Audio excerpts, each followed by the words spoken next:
Praise the lord. ఆత్మీయ జీవితాన్ని బలపరచుట కొరకు ఒక చిన్న మాట. మనం బైబిల్లో చూసినట్లయితే ఆదికాండం 32 అధ్యాయం 26 వచనంలో ఒక మాట ఈ విధంగా వ్రాయబడి ఉంది. ఏమని అంటే, ఆయన తెల్లవారుచున్నది గనుక నన్ను పోనిమ్మనగా అతడు నీవు నన్ను ఆశీర్వదించితేనే గాని నిన్ను పోనీయనెను.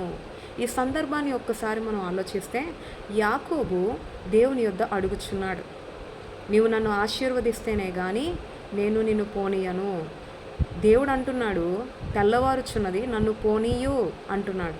అయినప్పటికీ ఆ రాత్రికాల సమయం అంతయు దేవునితో ఏం చేశాడంటే యాకోబు పెనుగులాడాడు. ఎందుకు అంటే, దేవా నన్ను ఆశీర్వదించు, నన్ను ఆశీర్వదిస్తేనే తప్ప నేను నిన్ను పోనీయను, నేను నిన్ను విడిచిపెట్టను అని పెనుగులాడాడు.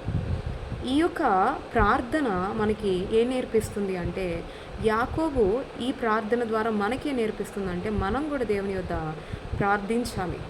ఎలా ప్రార్థించాలి అంటే, ఏదో ఒక 5 నిమిషాలు ప్రార్థన కాదు, రోజులో 1 గంట ప్రార్థన చేస్తున్నాను కదా అది సరిపోయిద్ది అని అనుకోవడం కాదు. మన జీవితంలో కొన్ని అవసరతలు, కొన్ని అక్కర్లు, కొన్ని ఆశీర్వాదాలు దేవుని ద్వారా తీరాలి, నెరవేర్చబడాలి అంటే మనం కూడా పట్టుదల కలిగి దేవునితో పెనుగులాడాలి, ప్రార్థనలో పెనుగులాడేవారిగా ఉండాలి. ఈనాడు చాలాసార్లు దేవునితో అనేకసార్లు చాలామంది పెనుగులాడతారు. దేని కొరకు అంటే, ఈ లోకంలో నాకు ఇది ఇవ్వలేదు, అది ఇవ్వలేదు, కంప్లైంట్స్ కొరకు పెనుగులాడతారు. దేవుని దగ్గర 1,00,000 కంప్లైంట్స్ ఇస్తూ ఉంటారు.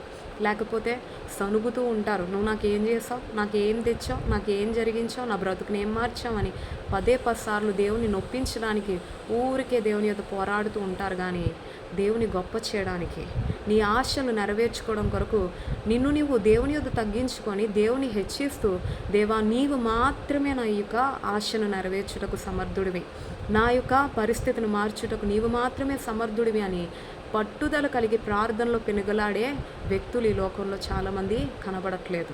ఇప్పుడు దేవుని బిడ్డ, ఈరోజు ప్రభు నీ నుంచి నా నుంచి ఆశపడుతుంది ఏంటంటే, మనం ప్రార్థనలో పెనుగులాడాలి, పట్టుదల కలిగి ప్రభుని అడగాలి.